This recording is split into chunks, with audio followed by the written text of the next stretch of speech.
Evening ওয়াকে বেরিয়েই সর্বনাশ, গলার চেন ছিনতাই করে নিয়ে চম্পট দিল দুই দুষ্কৃতী। ঘটনার তদন্তে নেমে দুষ্কৃতীদের গ্রেপ্তারের পাশাপাশি সোনার চেন উদ্ধার করল ভক্তিনগর থানার পুলিশ।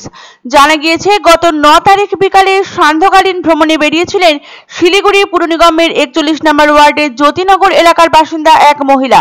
সেই সময় বাইক করে এসে দুই যুবক পেছন থেকে হঠাৎই গলার চেন টান দিয়ে পালিয়ে যায়। বোঝা মাত্র চিৎকার জুড়ে দেন ওই মহিলা। তার চিৎকারে ছুটে আসেন আশেপাশের মানুষজন। এরপর খবর দেওয়া হয় শিলিগুড়ি মেট্রোপলিটন পুলিশের ভক্তিনগর থানায়। পুলিশ ঘটনাস্থলে পৌঁছে পুরো বিষয়টি খতিয়ে দেখেন এবং আশেপাশে সিসিটিভি ফুটেজ পর্যবেক্ষণ করেন। তারপর থেকে খোঁজ চলছিল দুষ্কৃতীদের। তদন্তে নেমে ভক্তিনগর থানার পুলিশ জানতে পারে, এই ঘটনায় যুক্ত এক দুষ্কৃতী অন্য একটি ঘটনায় এনজেপি পুলিশের হাতে গ্রেপ্তার হয়েছে এবং জলপাইগুড়ি আদালতে তুলে তাকে রিমান্ডে নিয়েছে এনজেপি থানা। এরপর শিলিগুড়ি মেট্রোপলিটন পুলিশের এনজেপি থানার পুলিশের কাছ থেকে মোহাম্মদ সৌরভের বিস্তারিত তথ্য জোগাড় করে। অভিযুক্ত মোহাম্মদ সৌরভকে এনজেপি থানার পুলিশ 3 দিন বাদে রিমান্ড শেষে জলপাইগুড়ি আদালতে তুললে ভক্তিনগর থানার পুলিশ আদালতের কাছে আবেদন করে ওই অভিযুক্তকে রিমান্ডে নেয়। এরপর তাকে জিজ্ঞাসাবাদ করলে উঠে আসে অনু সূত্রধরের নাম। তার বাড়ি শিলিগুড়ি পৌর নিগমের 31 নম্বর ওয়ার্ডের শক্তিগড়ের 7 নম্বর গলিতে। এরপর ভক্তিনগর থানার পুলিশ তাকে বাড়ি থেকে গ্রেপ্তার করার পর তার বাড়ি থেকেই উদ্ধার হয় ছিনতাই হওয়া সোনার চেন। প্রায় 20 গ্রামের ছিল চেনটি। তার আনুমানিক বাজার মূল্য প্রায় 2 লক্ষ টাকা। শুক্রবার ধৃত দুজনকে জলপাইগুড়ি আদালতে পাঠানো হয়।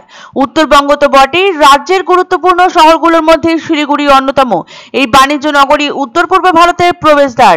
এই শহরের সঙ্গে লেগে রয়েছে প্রতিবেশী বাংলাদেশ, ভুটান, নেপাল, সঙ্গে প্রতিবেশী রাজ্য বিহার ও সিকিম রয়েছে। এই শহরে ক্রমবর্ধমান চুরি ছিনতাইয়ের মতো অপরাধ বেড়েছে আয়তনে, বাড়ছে জনসংখ্যায়, মাথায় উঠেছে উত্তরবঙ্গের রাজধানীর স্বঘোষিত শিরোপা। তারই পাশাপাশি আশঙ্কাজনকভাবে শিলিগুড়িতে বেড়েছে চুরি ছিনতাইয়ের মতো লজ্জাজনক ঘটনা। মাঝে মাঝে 2-1 ছিচকে ছিনতাইকারী আটক হলেও ধরা ছোঁয়ার বাইরে থেকে যাচ্ছে মূল হোতা। মোটা অঙ্কের টাকা তো দূরে থাক, ব্যাংক থেকে সামান্য টাকা তুলতেও 10 বার ভাবছেন নাগরিকরা। বলতে গেলে দুষ্কৃতীদের স্বর্গরাজ্যে পরিণত হয়েছে শহর শিলিগুড়ি। সম্প্রতি ফিল্মি কায়দায় এক মহিলার গলা থেকে প্রায় 20 গ্রাম ওজনের সোনার চেন ছিনতাই করে ফেরার হয় দুই দুষ্কৃতী। প্রতিদিনের মতো গত 9 এপ্রিল মর্নিং ওয়াকের উদ্দেশ্যে বের হয়েছিলেন শিলিগুড়ি পুর নিগমের 41 নম্বর ওয়ার্ডের বাসিন্দা এক মহিলা। হঠাৎই বাইকে সওয়ার দুই যুবক এসে তার গলার চেন ধরে টান দেন। চেনটি হস্তগত করতে মাত্র কয়েক সেকেন্ড সময় লেগেছিল তাদের। ঘটনার আকস্মিকতায় হতভম্ব ওই মহিলা প্রাণপণে চিৎকার জুড়ে দেন। ততক্ষণে নাগালের বাইরে দুই দুষ্কৃতী। অবশেষে পুলিশি তৎপরতা এবং সিসিটিভি ফুটেজের দৌলতে পুলিশ ওই দুই ছিনতাইকারীকে ধরতে সক্ষম হয়।